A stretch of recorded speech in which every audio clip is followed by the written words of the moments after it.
और प्रगति भी हो, जहां लोक हित सर्वोपरि हो, जहां सरकार की योजनाएं देशवासियों का जीवन आसान बनाए। अगर आप बीते 11 वर्षों की यात्रा पर नजर डालें तो भारत के कोने कोने में इसी भावना से तेज गति से काम हो रहा है।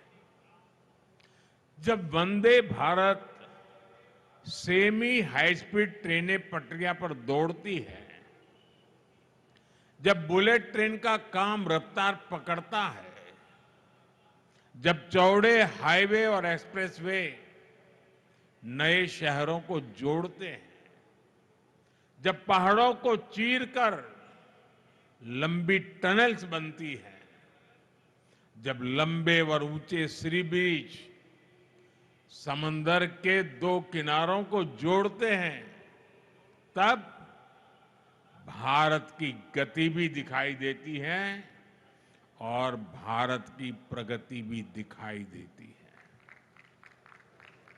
तब भारत के नौजवानों की उड़ान को नए पंख लगते हैं। साथियों, आज का कार्यक्रम भी इसी सिलसिले को आगे बढ़ा रहा है।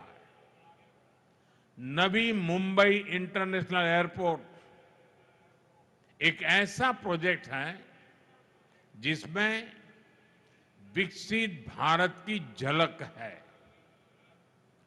ये छत्रपति शिवाजी महाराज की धरती पर बना है और इसका आकार कमल के फूल जैसा है। यानी ये संस्कृति और समृद्धि का जीवंत प्रतीक है। इस नए एयरपोर्ट से महाराष्ट्र के किसान यूरोप और मिडिल ईस्ट के सुपरमार्केट से भी जुड़ जाएंगे। यानी किसान की ताजा उपज, फल, फूल, सब्जी और मछुआरों के उत्पाद तेजी से ग्लोबल मार्केट तक पहुंच पाएंगे।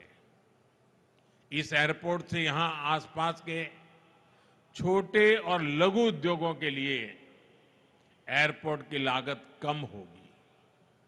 यहां निवेश बढ़ेगा, नए उद्योग, नए उद्यम लगेंगे।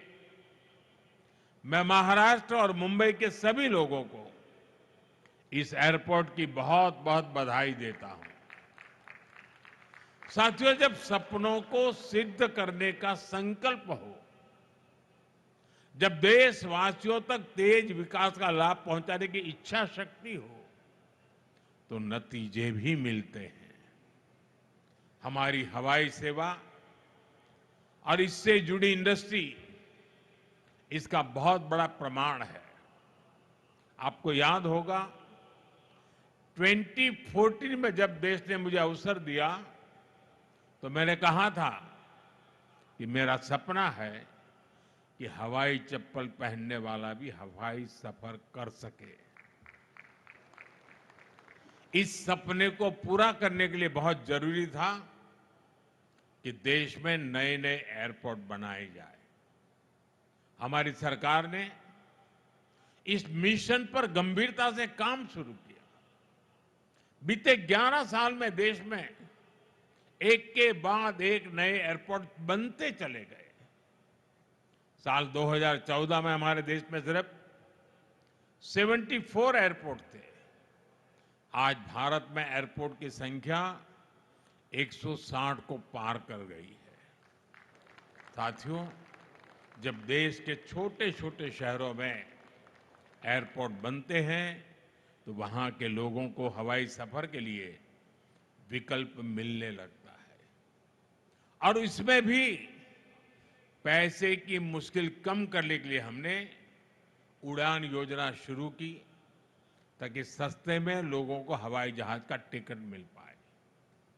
उड़ान योजना की वजह से बीते दशक में लाखों लोगों ने पहली बार हवाई सफर किया है, अपना सपना पूरा किया है।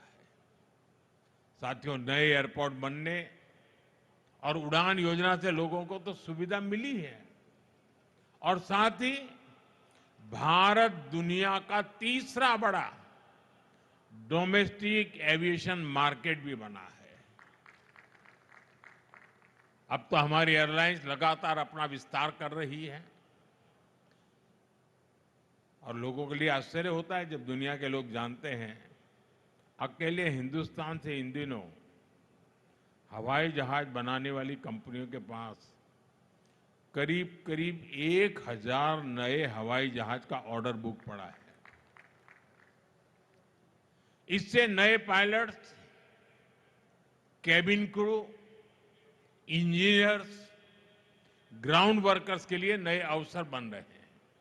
साथियों, जब जहाज बढ़ते हैं तो मेंटेनेंस, रिपेयर का काम भी बढ़ता है।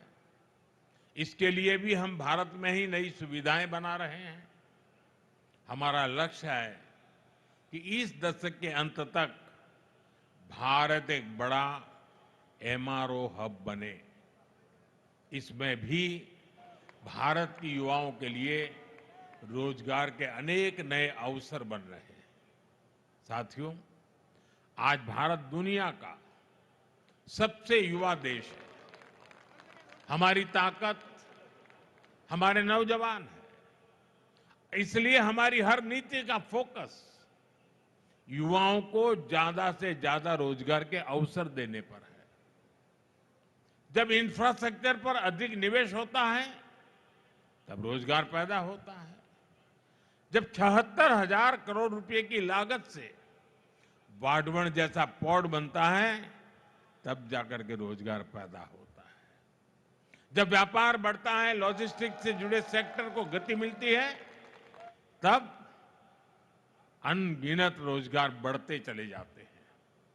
भाइयों और बहनों, हम उन संस्कारों में पले बड़े हैं जहां राष्ट्र नीति ही राजनीति का आधार है।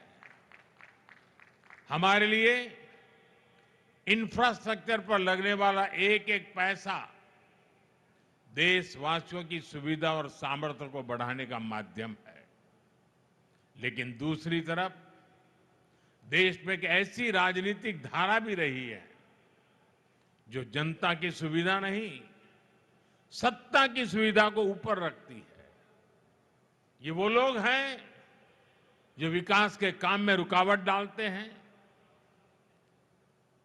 घोटाले घपले करके विकास के जुड़े प्रोजेक्ट्स को पटरी से उतार देते हैं। दशकों तक देश ने ऐसे नुकसान को देखा है। साथियों, आज जिस मेट्रो लाइन का लोकार्पण हुआ है, ये उन लोगों के कारनामों की याद भी दिलाता है। मैं उसके भूमि पूजन में शामिल हुआ था। तब मुंबई के लाखों परिवारों को उम्मीद जगी थी कि उनकी परेशानियां कम